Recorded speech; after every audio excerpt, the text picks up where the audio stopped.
2부 예배 시간에 우리 청소년부 교사 헌신 예배를 통해서 우리 소명교회 성도님들을 만날 수 있어서 참 감사합니다. 여러분도 저를 보시면 아시겠지만 제 얼굴 표정이 어떤 것 같습니까? 네, 이모티콘 한번 보여주실래요? 네, 제가 찾아보니까 저뿐만 아니고 여기 앉아 계신 분들도 아마 이런 표정이 아닐까. 저 사람이 나와서 어떻게 잘할까? 무슨 얘기를 할까? 아마 조금 긴장하시는 것 같고, 저만 긴장되는 건 아니고 다 같이 긴장하고 있는 것 같습니다. 저는 제 얼굴이 지금 보이지 않아서 제 얼굴이 어떤지 모르겠어요. 하지만 여기에 있는 표정보다는 그래도 조금 더 낫지 않을까 이런 생각해 봅니다. 네, 감사합니다. 제가 궁금증이 하나 있었습니다. 어떤 궁금증이냐면 저는 설교를 하는 사람이니까, 예배를 또 인도하기도 하고 하는 사람이니까 박대웅 목사님을 보면서 되게 궁금한 게 있었습니다. 어떤 게 궁금했을까요? 아주 사소한 겁니다. 아주 사소한 건데, 박 목사님을 제가 이렇게 보면서 물론 못 봤을 수도 있지만 설교 중에 목이 메지 않으신가 라는 생각할 때가 있었습니다. 아주 유치한 생각이죠. 오랜 시간 말씀을 전하시는데, 예배를 인도하시는데 물을 드시는 걸 제가 본 적이 없는 것 같아요. 네, 그런데 저는 긴장이 되면 보통 입이 먼저 마르거든요. 그래서 계속 혀를 이렇게 입술을 이렇게 해요. 그래서 이전 교회에서 어떤 성도님들이 그랬어요. 저 목사님 긴장했다. 긴장했어. 혀를 내밀면 그렇게 생각하시더라고요. 그래서 설교를 하기 전에 제가 항상 물을 마시고 또 이렇게 하는데, 중간중간에 저는 입이 타서 물을 좀 마실 텐데요. 이해해 주시기 바랍니다. 괜찮으시죠? 네, 물 한번 마시고 시작하겠습니다.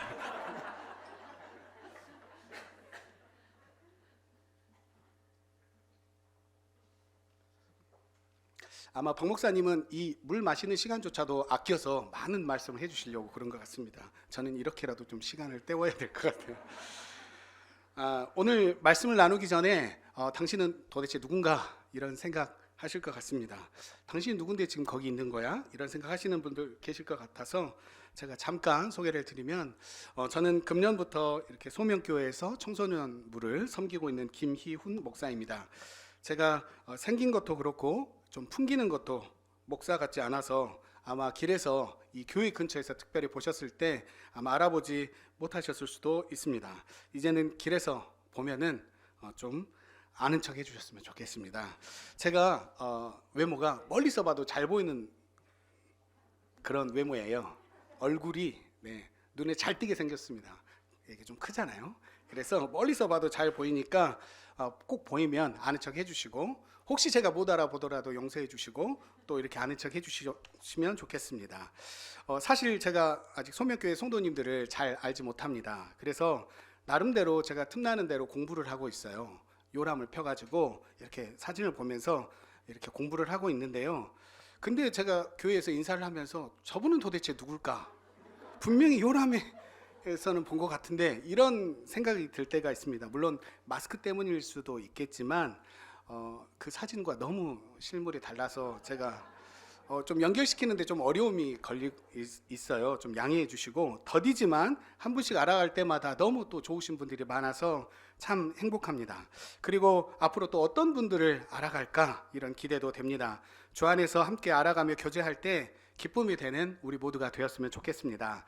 저는 소명교회 오기 전에 전에 교회에서 청년부 때부터 그 교회를 다녔습니다. 청년부 때부터 다녔고, 그 교회에서 하나님의 부르심을 받고 그곳에서 목사 안수도 받고 또 목사로 수년간 섬길 기회가 있었습니다.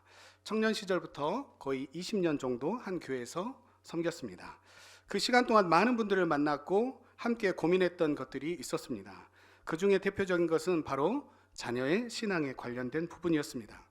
물론 그분들도 항상 자녀의 신앙에 대해서 고민한 것은 아니었습니다.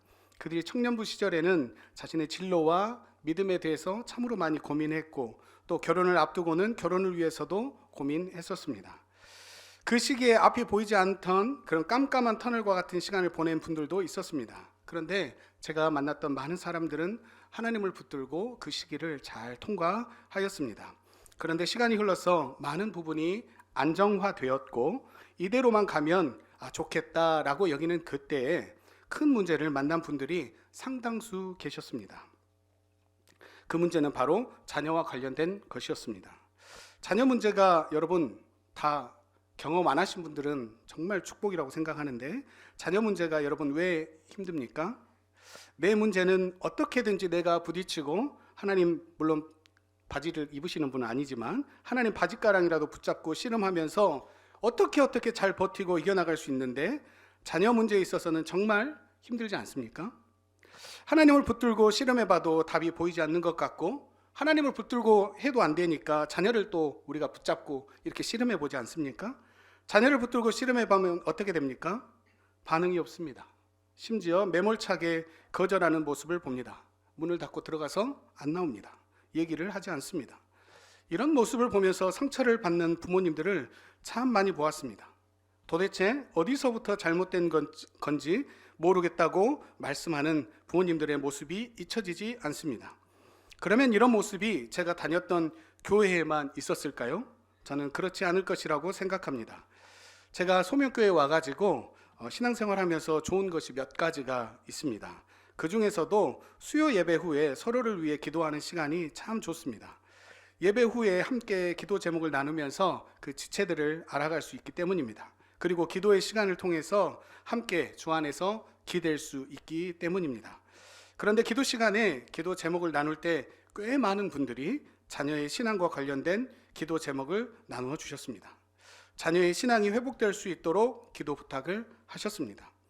저는 이것이 절대로 형식적인 기도 제목이 아니라고 생각합니다. 무엇보다 시급한 기도라고 생각합니다.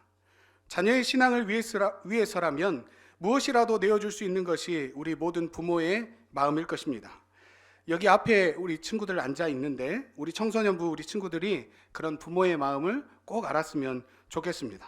이것은 우리 부모님들만의 고민이 아니라 우리 소명교회의 고민이라는 것도 우리 청소년들이 꼭 알아주었으면 좋겠습니다. 오늘 예배 시간에는 이 부분에 대해서 생각해 보려고 합니다. 창세기에 있는 아브라함의 이야기를 통해서 우리와 우리의 자녀를 향한 하나님의 계획하심은 무엇인지 생각해 보고, 또 하나님께서는 과연 그 일을 어떻게 이루어 가실지 생각해 보는 시간이 되기를 원합니다. 아브라함이 99세에 하나님이 찾아오셨습니다. 하나님이 아브라함에게 나타나신 것이 이번이 처음은 아닙니다.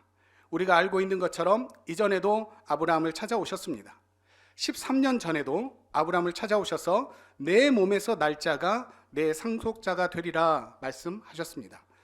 그때는 말씀으로만 아니라 아브라함을 장막 밖으로 이끌어 나가셔서 하늘의 별들을 보여주시면서 시각 교육을 하셨습니다. 그 일 이후로 아브라함이 하늘의 별을 볼 때마다 하나님의 약속을 기억할 수 있도록 보여주시고 뿐만 아니라 음성을 들려주셨습니다. 하나님께서 아브라함에게 시청각 교육을 하신 것입니다. 그런데 하나님께서 이렇게 보여주시고 들려주셨지만 아무 일도 일어나지 않았습니다. 아브라함의 나이 75세에 나타나셔서 자손을 약속하셨지만 아무 일도 일어나지 않았습니다. 오히려 16장을 보면 아브라함이 한탄할 수밖에 없는 상황을 말씀하고 계십니다. 16장 1절 말씀 우리 함께 읽어보겠습니다.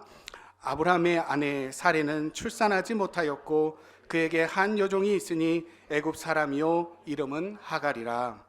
아브라함은 하나님의 약속을 믿었습니다.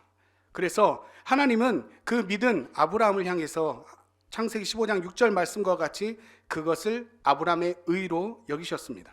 그런데 상황은 변한 것이 없습니다. 어쩌면 더욱 비참해졌습니다. 이런 상황 가운데 아브라함은 고민했을 것입니다. 하나님의 말씀을 믿을 수 있는 것인가?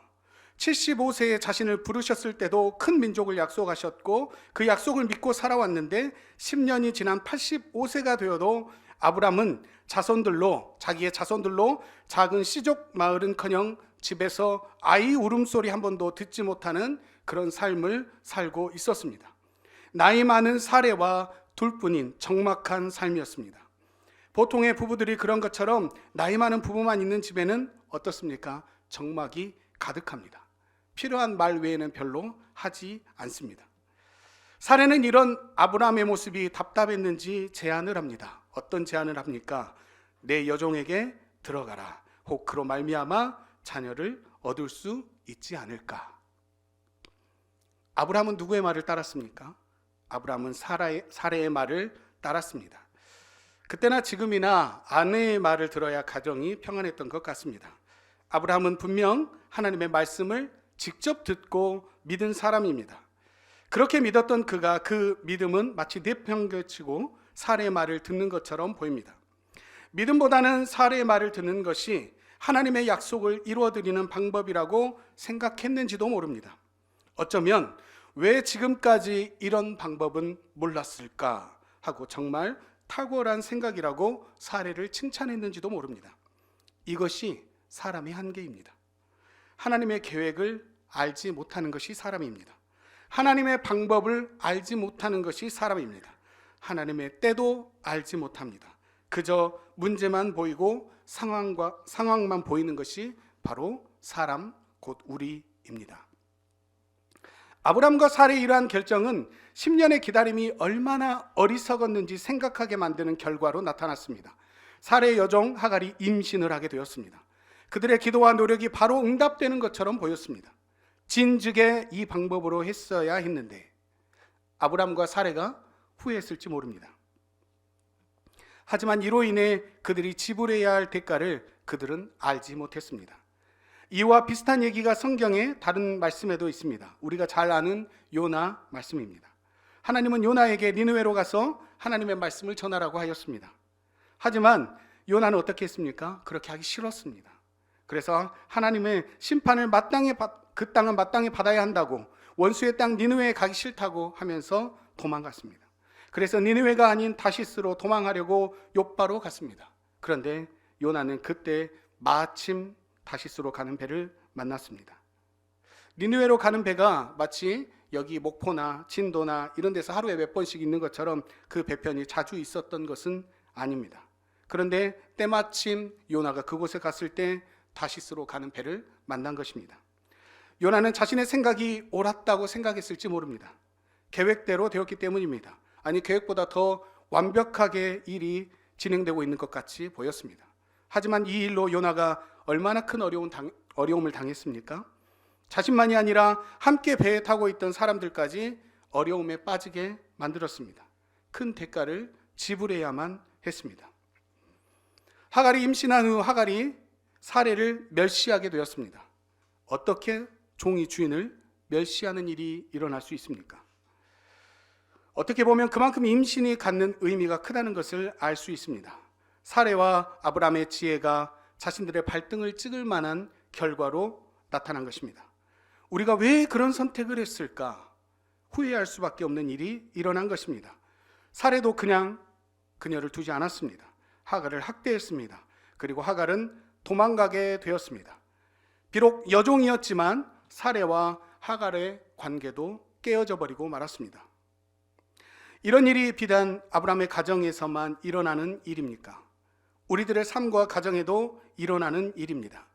나의 한계를 경험합니다. 부모로서의 한계를 참 많이 경험하면서 살아가고 있습니다. 자녀들을 처음 낳았을 때 어떤 생각이 들었습니까?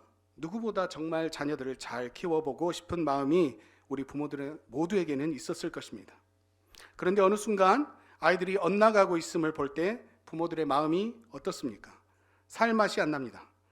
자녀 양육에 있어서 잘못 선택한 대가를 치르는 것 같아서 정말 힘이 듭니다. 주위에서 부러워할 만큼 좋은 학교도 가고 좋은 직장도 가고 결혼도 했는데 부모님 마음 가운데는 말할 수 없는 안타까움이 있습니다. 그 깊은 곳에는 이런 생각이 있을 것입니다. 혹시 그들이 하나님을 떠나버리는 것은 아닌가? 이런 조바심이 생기기도 합니다. 내가 왜 그때 그렇게 했을까? 후회를 해보기도 합니다. 자녀들에게 하나님이 더 중요하다고 왜 말을 못했는지 땅을 치고 후회를 할 수도 있습니다. 이렇게 부모들은 한계를 경험하면서 살아갑니다. 자신의 한계를 느끼면서 과연 무엇을 해야 할지 모르는 아브람에게 하나님은 다시 찾아오십니다. 13년의 시간이 흐른 뒤 곧 아브람이 99세가 되었을 때 하나님은 다시 그를 찾아오십니다. 그런데 하나님이 아브람에게 건넨 말씀은 참으로 놀랍습니다. 어쩌면 아브람이 자신의 무능함 때문에 무기력하게 살아가고 있는 그때에 하나님은 이제 때가 되었다 이렇게 여기신 것 같습니다. 그리고 아브라함에게 말씀하십니다. 아브라함처럼 혹시 나의 무능함 때문에 낙심하고 계십니까? 오늘 하나님께서 우리에게도 말씀하십니다. 무엇을 말씀하십니까? 오늘 1절 말씀 함께 읽어보겠습니다. 아브라함이 99세 때에 여호와께서 아브라함에게 나타나서 그에게 이르시되 나는 전능한 하나님이라 너는 내 앞에서 행하여 완전하라. 아멘. 하나님은 자신을 아브라함에게 어떤 하나님이라고 소개합니까? 전능한 하나님이다 이렇게 말씀합니다. 나는 무능하다고 여기고 있는, 그래서 무기력한 아브라함에게 하나님은 찾아오셨습니다. 그리고 내가 전능한 존재다라고 말씀하고 계십니다. 이 말은 다른 말로 하면 너는 무능해도 괜찮아. 왜냐하면 내가 전능하거든. 이렇게 하나님은 말씀하시는 것입니다. 자신의 무능이 아니라 이제는 하나님도 능력이 없는 것은 아닌가 의심할 때 하나님은 자신을 전능한 존재로 말씀하십니다. 나의 무능함 때문에 좌절하고 계십니까? 오늘 나에게 말씀하시는 하나님의 음성을 들으시기 바랍니다. 나는 전능한 하나님이다. 전능하신 하나님께서 나와 우리 자녀들을 위해 하실 일을 기대하는 우리 모두가 되기 원합니다. 전능하신 하나님은 계속해서 말씀하십니다. 1절 말씀 다시 한번 읽어보겠습니다. 아브라함이 99세 때에 여호와께서 아브라함에게 나타나서 그에게 이르시되 나는 전능한 하나님이라 너는 내 앞에서 행하여 완전하라. 아멘. 하나님은 아브라함에게 말씀하십니다. 내 앞에서 행하여 완전하라. 내 앞에서 행하라는 것은 무슨 뜻입니까? 여러분, 하나님께 앞뒤가 있습니까? 하나님 뒤에서 안 보이게 행하지 말라는 것입니까? 그렇지 않습니다. 하나님은 앞뒤가 없으십니다. 모든 것을 아시는 분이십니다. 하나님 앞에서 행하라는 것은 하나님 얼굴 앞에서 걸으라라는 뜻입니다. 곧 하나님을 따르라라는 말씀입니다. 내 생각대로 행하는 것이 아니라 하나님을 따르라고 말씀하십니다. 자신의 생각대로 했다가 대가를 지불했던 아브라함에게 이젠 너의 생각이 아니라 전능한 나 하나님을 따르라 이렇게 말씀하고 계시는 것입니다.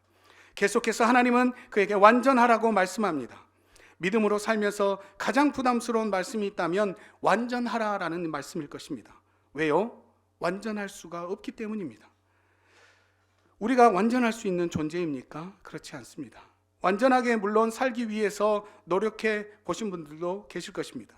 저도 하나님 주신 은혜가 얼마나 큰지 어떻게 감당할 수가 없어서 하나님 앞에서 완전한 자로 살아야 되겠다 결심한 적들이 있었습니다. 하나님의 자녀로 완전하게 살아봐야지 했지만 그렇게 오래가지 못했습니다. 그럴 때마다 낙심했습니다. 나의 노력으로 완전할 수 있는가? 어떻게 우리가 완전할 수 있습니까? 우리의 노력으로 됩니까? 그렇지 않습니다. 그러면 우리가 하나님 앞에서 완전하기를 포기해야 합니까? 여기서 말하는 완전은 거룩함을 의미합니다. 그리고 그 거룩은 디모데전서 4장 5절 말씀과 같이 어떻게 우리가 거룩할 수 있다고 합니까? 하나님의 말씀과 기도로 거룩해질 수 있는 것입니다. 하나님의 말씀에 순종함을 통해서 우리는 그 거룩함을 이룰 수 있는 것입니다. 최근에 제가 청소년 교사분과 만남을 갖고 있는데 한 선생님이 이런 말씀을 하셨습니다. 날마다 말씀 묵상하고 소그룹 지체들과 그 말씀을 나누다 보니 다른 생각을 할 틈이 없다고 말씀하셨습니다. 저는 이것을 하나님의 말씀을 따르려다 보니 죄를 생각할 틈이 없다는 것으로 이해했습니다. 이것이 곧 점점 완전해지는 그의 모습이 아니었을까 생각하게 되었습니다. 죄만 끊으려고 우리가 노력해보지 않았습니까? 그것이 잘 됐습니까? 하지만 하나님의 말씀을 따르다 보니 죄가 저절로 멀어지고 거룩해지고 완전해지는 것을 우리는 경험하는 것입니다. 우리들도 부정적인 것을 제거하여 거룩해지려는 것보다 하나님의 말씀에 순종하여 거룩하게 되는 우리 모두가 되기를 원합니다. 하나님 말씀에 순종함으로 내 앞에서 행하여 완전하라는 말씀을 이루는 우리 모두가 되기를 원합니다. 하나님께서는 아브라함과 다시 언약을 맺습니다. 하나님과 아브라함의 언약은 그 전에도 물론 있었습니다. 그때도 자손과 땅에 대한 언약을 맺었습니다. 그러면 오늘 본문 17장의 언약은 이전에 15장의 언약과 어떻게 다릅니까? 먼저 15장 5절 말씀을 함께 읽어보겠습니다. 그를 이끌고 밖으로 나가 이르시되 하늘을 우러러 무뼈를 셀 수 있나 보라. 또 그에게 이르시되 내 자손이 이와 같으리라. 15장 5절에서는 자손이 뭇별과 같이 많아질 것이라고 말씀하셨습니다. 그렇다면 17장 5절 6절에서는 어떻게 말씀하실까요? 함께 읽어보겠습니다. 이제 후로는 내 이름을 아브람이라 하지 아니하고 아브라함이라 하리니 이는 내가 너를 여러 민족의 아버지가 되게 함이니라. 내가 너로 심히 번성하게 하리니 내가 내게서 민족들이 나게 하며 왕들이 내게로부터 나오리라. 아멘. 15장에서는 내 자손이 많아질 것이라고 언약을 맺으셨고 17장에서는 자손이 많아지는 것뿐 아니라 여러 민족의 아버지가 되게 할 것이라고 말씀하십니다. 그리고 왕들이 내게로부터 나올 것이라고 말씀하십니다. 하나님은 이러한 언약이 반드시 이루어질 것을 확증하시면서 아브라함의 이름도 아브라함으로 바꿔 주십니다. 아브라함, 곧 존귀한 아버지의 뜻을 가진 그의 이름을 아브라함, 곧 열국의 아버지로 바꾸어 주십니다. 단순히 아브라함의 가족이 많아지는 의미가 아니라 아브라함으로 아브라함이 여러 민족의 조상이 된다는 것입니다. 뿐만 아니라 왕들도 그로부터 나올 것이라고 하십니다. 아들 하나도 없는 아브라함을 통해 여러 민족을 이루고 왕들도 나오게 될 것이라 말씀하시니 얼마나 놀랍습니까? 아브라함에게 있어서 하나님의 말씀은 점점 신뢰하기 어려운 것으로 인식됐을 것입니다. 지금은 가능성이 전혀 없는 상황이 되었기 때문입니다. 그런데 하나님의 계획은 아브라함의 상황과 상관없이 점점 구체화되고 확장되고 있습니다. 하나님은 아브라함이 자기 스스로 뭔가 이룰 수 있다는 가능성이 완전히 사라질 때까지 기다리신 것 같습니다. 이 모든 일이 하나님의 능력으로 이루어질 것을 그에게 심어주고 있습니다. 하나님의 말씀은 여기에서 그치지 않습니다. 아주 놀라운 약속을 하고 계십니다. 7절 말씀 함께 읽겠습니다. 내가 내 언약을 나와 너 및 내 대대 후손 사이에 세워서 영원한 언약을 삼고 너와 내 후손의 하나님이 되리라. 아멘. 7절 말씀의 제일 마지막 부분을 주목해서 보시기 바랍니다. 오늘 말씀에서 함께 나누고 싶은 말씀이 바로 이 말씀입니다. 하나님께서 아브라함에게 자손을 약속할 뿐 아니라 친히 그들의 하나님이 되실 것이라고 말씀하고 계십니다. 할렐루야. 여러분 너무 좋지 않습니까? 감사가 저절로 나오지 않습니까?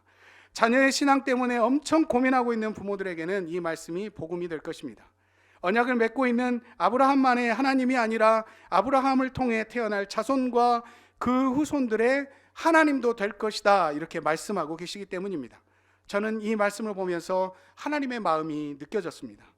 우리가 우리 자녀들의 신앙에 대해서 관심이 있는 것보다 하나님이 훨씬 더 우리의 자녀의 신앙에 관심이 있음을 깨달았기 때문입니다. 내가 하나님의 자녀가 됨을 기쁘게 여기시는 하나님은 우리의 자녀들이 하나님의 자녀가 됨을 기뻐하는 분이심을 믿으시기 바랍니다. 나만의 하나님이 아니라 나의 후손들의 하나님이 되시는 분이십니다. 이 말씀이 위로가 되시길 바랍니다. 자녀 때문에, 특별히 신앙 때문에 고민하고 계십니까? 하나님께서 우리와 우리 후손의 하나님이 되시겠다고 말씀하셨습니다. 하나님께서 그 말씀하시는 것을 이루실 것을 믿으시기 바랍니다. 그러면 하나님께서 이 모든 것을 하실 거니까 우리는 무엇을 해야 합니까? 우리는 이 부분에 대해서 하나님께서 왜 아브라함을 택하셨고 그에게 하나님이 무엇을 요구하는지를 보면 우리는 그 답을 생각해 볼 수가 있습니다. 창세기 18장 19절 말씀인데요, 이 말씀 함께 읽어보겠습니다. 창세기 18장 19절 말씀입니다. 함께 읽겠습니다.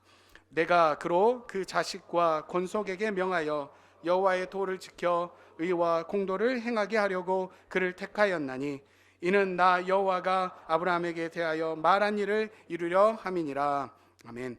이 말씀을 우리가 세 번역으로 읽어보면 더 잘 이해가 될 것 같습니다. 밑에 세 번역이 있는데 세 번역으로 다시 한 번만 읽어보겠습니다. 내가 아브라함을 선택한 것은 그가 자식들과 자손을 잘 가르쳐서 나에게 순종하게 하고 옳고 바른 일을 하도록 가르치라는 뜻에서 한 것이다. 그의 자손이 아브라함에게 배운 대로 하면 나는 아브라함에게 약속한 대로 다 이루어 주겠다. 아멘. 하나님은 아브라함과 그의 후손의 하나님이 될 것이라고 말씀하셨습니다. 이 말씀만 보면 아브라함이 그냥 손 놓고 있어도 하나님께서 모든 것을 알아서 하실 것 같은 생각이 듭니다. 그런데 하나님께서는 아브라함을 선택하신 이유를 말씀합니다. 19절 말씀 세 번역에서 어떻게 시작합니까? 내가 아브라함을 선택한 것은, 이렇게 시작합니다. 하나님께서 아브라함을 선택하신 이유가 있다는 것입니다.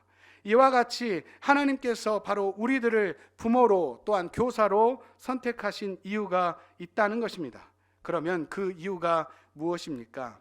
첫째는 여호와의 도를 지키게 하라입니다. 세 번역에서는 이것을 하나님의 말씀을 잘 가르치라, 이렇게 말씀합니다.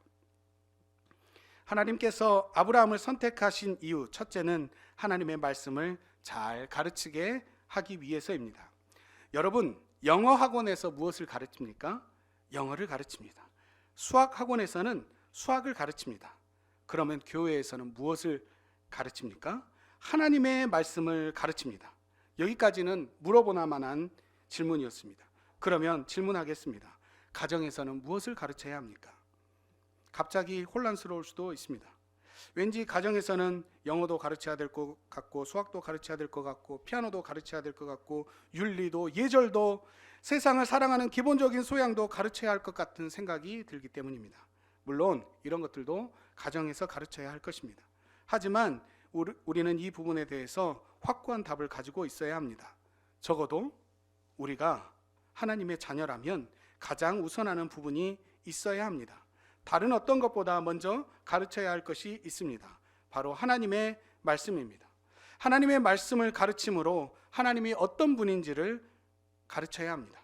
그리고 부모들이 하나님의 말씀의 권위 앞에 순종함으로 자녀들도 하나님 말씀에 순종하는 자들로 살아갈 수 있도록 가르쳐야 하는 것입니다. 목사인 저도 이 부분에 대해서 부족함을 느끼고 있습니다. 아이들과 날마다 큐티를 하다가 아이들이 방학이 시작되면서 큐티 모임도 같이 방학했습니다. 이제 개학을 했으니까 저도 큐티 모임을 다시 시작해야 할 것 같습니다. 쉬니까 참 좋긴 하던데 마음속에 계속 이런 부담이 있어서 이런 말을 이렇게 말씀 시간에 나누면서 저도 큐티 모임을 다시 하겠습니다. 우리 첫째 아들은 되게 불편한 것 같습니다. 다시 그 모임을 시작한다니. 네. 모든 분들이 날마다 자녀들과 물론 큐티를 하는 것이 가능하지 않을 것입니다. 그러면 이렇게라도 해봤으면 좋겠습니다. 주일에라도 교회에 다녀온 자녀들과 그날 말씀에 대해서, 예배에 대해서 나누어 보았으면 좋겠습니다. 혹시 부모님과 떨어져 지내는 자녀가 있다면 전화로라도 톡으로라도 나눠보면 어떻겠습니까? 이것은 불가능한 일이 아닙니다. 직설적으로 표현하면 부모인 내가 자녀의 학교 성적은 관심이 있는데 교회에서 무엇을 배우고 있는지 관심이 없는 우리의 모습을 되돌아보아야 한다는 것입니다. 부모들이 무엇에 관심이 있는지 자녀들이 느낄 수 있게 해줘야 합니다. 학교 성적이 잘 나오면 용돈도 주고 맛있는 것도 사주고 칭찬하는 것처럼 아이들이 하나님의 말씀을 잘 듣고 하나님의 말씀을 따라 살려고 한다면 아낌없이 격려해 주는 것이 우리의 몫이라는 것입니다. 하나님의 말씀을 잘 가르치는 것이 하나님이 아브라함을 택하신 이유이며 바로 우리를 택하신, 나를 택하신 이유라는 것을 기억하시기 바랍니다. 하나님께서 아브라함을 선택하신 또 다른 이유가 있습니다. 그것은 무엇이냐면 의와 공도를 행하게 하기 위해서입니다. 의와 공도를 행하게 하기 위해서, 이것은 세 번역으로 보면 어떻게 말씀합니까? 옳고 바른 일을 하도록 하기 위해서입니다. 우리가 알지만 최근에 이슈가 된 사건이 있었습니다. 우리나라의 중요한 직책을 맡는 그분이 사퇴를 하게 된 것입니다. 우리가 알고 있는 것처럼 자녀의 학교 폭력에 관련된 문제였습니다. 그분이 뛰어난 능력을 가지고 있었는지는 모릅니다. 법조계에 있었던 분이라서 무엇이 옳고 그런 일인지 알고 있었을 것입니다. 하지만 자기 자녀는 잘 가르치지 못한 것 같습니다. 자녀의 학교 폭력으로 인해 피해자가 극심한 고통을 겪었다는 것이 알려지면서 비난이 점점 커지고 있는 상황입니다. 정말 심각한 것은 그렇게 잘못한 일이 있으면 부모로서 어떻게 해야 합니까? 찾아가서 사죄를 해야 하지 않겠습니까? 학폭이 인정돼서 강제전학의 징계를 받았는데 그 부모라는 분이 학폭 징계 취소 소송을 제기했습니다. 이 소송은 1심과 2심에 이어 대법원에서도 모두 패소했습니다. 학교 폭력으로 인한 강제전학이 정당했다는 것입니다. 가해자 정군에게 피해를 당한 학생이 이렇게 말했습니다. 그렇게 최소한의 양심도 없는 애는 처음 봤다. 저에 대한 나쁜 이야기를 하는 것은 물론 자기가 변호사를 선임해서 무죄 판결을 받았다고 떠들고 다녔다. 이렇게 말을 했습니다. 가해자가 정말 악마 같다고 말했습니다. 이런 기사를 보며 이야기를 들을 때마다 두려운 마음이 생깁니다. 과연 우리 자녀는 어떨까 생각하게 됩니다. 소명교회 성도 여러분, 하나님께서는 아브라함을 선택하셔서 그와 후손들이 의와 공도를 행하며 살라고 말씀하셨습니다. 옳고 바른 일을 행하라고 하셨습니다. 우리 자녀들에게 이 부분을 잘 가르치고 계십니까? 자녀가 나중에 커서 어떤 직업을 갖게 될지 관심이 많습니까? 우리 자녀들의 직업도 중요하겠지만 우리 자녀들이 과연 옳고 바른 일을 하면서 살게 될까라는 질문을 먼저 하는 우리 부모들이 되었으면 좋겠습니다.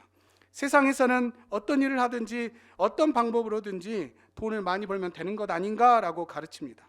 그런 세상 풍조가 있습니다. 하지만 우리를 먼저 하나님의 자녀로 부르신 하나님은 우리를 통해서 우리 자녀들에게 옳고 바른 일을 행하며 살도록 가르치라고 말씀하십니다. 바라기는 우리 소명의 가정의 모든 지체들이 옳고 바른 일을 하면서 살기 원합니다. 그래서 우리 후손들도 옳고 바른 일을 행하면서 살게 되기를 축복합니다. 말씀을 이제 마무리하려고 합니다. 아브라함이 자신의 무능함을 경험할 때 하나님은 그에게 찾아오셨습니다. 그리고 말씀하시기를 나는 전능한 하나님이라 말씀하셨습니다. 아브라함의 무능함은 하나님의 전지전능하심을 경험하는 기회가 된 것입니다. 나의 무능함 때문에 낙심하고 계십니까? 우리의 자녀들의 신앙 문제로 혹시 걱정하고 계십니까? 아무것도 할 수 없는 것 같아서 절망하고 계십니까? 오늘 우리에게 말씀하시는 하나님의 음성을 들으시기 바랍니다. 나는 전능한 하나님이라 너의 무능함은 아무 문제가 되지 않는단다. 내가 전능한 하나님이거든. 이제 전능한 하나님께서 일하시는 것을 기대하며 그분의 일하심에 동참하는 저와 여러분 모두가 되시길 바랍니다. 또 하나님은 아브라함만의 하나님이 아니라 이제는 아브라함의 후손의 하나님이 될 것이라고 말씀하십니다. 하나님은 우리가 원하는 것과 비교할 수 없이 우리 자녀들의 하나님이 되기를 원하십니다. 야곱이 젊은 시절 아브라함의 하나님, 이삭의 하나님으로만 고백하다가 후에 시간이 흘러 요셉을 축복할 때 어떻게 말합니까? 내 조부 아브라함과 아버지 이삭이 섬기던 하나님, 나의 출생으로부터 지금까지 나를 기르신 하나님이라고 고백한 것처럼 우리의 자녀들도 하나님을 나의 하나님으로 고백하게 될 것을 믿으시기 바랍니다. 아브라함을 택하셔서 자손들에게 말씀을 잘 가르치고 그들의 옳고 또한 바르게 행할 것을 가르치라고 말씀하신 것처럼 오늘 우리들에게도 같은 사명이 있습니다. 우리 자녀들에게 하나님의 말씀을 잘 가르치고 그들이 옳고 바른 일을 행하며 살도록 가르치라는 것입니다. 이를 위해 우리 부모님들이 먼저 하나님의 말씀을 잘 배우기 원합니다. 특별히 소명교회 성도님들은 참 복된 것이 말씀을 잘 배울 수 있는 기회가 있습니다. 잘 배운 그 말씀을 우리 자녀들에게 잘 가르치는 우리 모두가 되었으면 좋겠습니다. 또한 옳고 바른 일을 행하는 우리가 되기 원합니다. 잠언 22장 6절 말씀처럼 마땅히 행할 길을 자녀에게 가르치라. 이 말씀을 우리가 꼭 새기기 원합니다. 이를 통해 믿는 자들을 통해서 하나님께서 세우시는 나라가 어떤 나라인지 보여줄 수 있는 우리와 우리 모든 자녀들의 삶이 되기 원합니다. 하나님은 나와 나의 후손의 하나님이 될 것이라고 약속하십니다. 그리고 이를 위해 우리를 택하셨습니다. 이 말씀을 믿으며 우리의 자녀들을 믿음의 자녀들로 키우고 결단하는 우리 모든 부모님들 또한 우리 모든 교사들 다 되시기를 바랍니다. 기도하겠습니다. 하나님 아버지 감사합니다. 오늘 이 시간을 통해 우리에게 너와 내 후손의 하나님이 되리라고 약속하심을 감사합니다. 우리를 먼저 불러주시고 우리를 통해 하나님의 일을 이루실 하나님을 기대합니다. 우리들은 비록 부족함을 넘어 무능함을 경험할 때가 참으로 많습니다. 그래서 좌절하고 낙심할 때도 많습니다. 하지만 우리를 사랑하시는 하나님, 전능하신 하나님을 바라보며 의지합니다. 하나님, 우리를 불쌍히 여겨주시고 도와주시기 원합니다. 하나님의 계획과 약속하심을 붙들고 자녀에게 말씀을 가르치고 또한 옳고 바른 길을 가르치는 우리가 되기 원합니다. 우리 자녀들이 하나님을 믿고 사랑하게 하시고 또한 그들을 통해서도 하나님의 이름이 그들의 자녀와 후손들에게도 증거되는 은혜를 허락해 주시옵소서. 우리 구주 예수님의 이름으로 기도합니다. 아멘.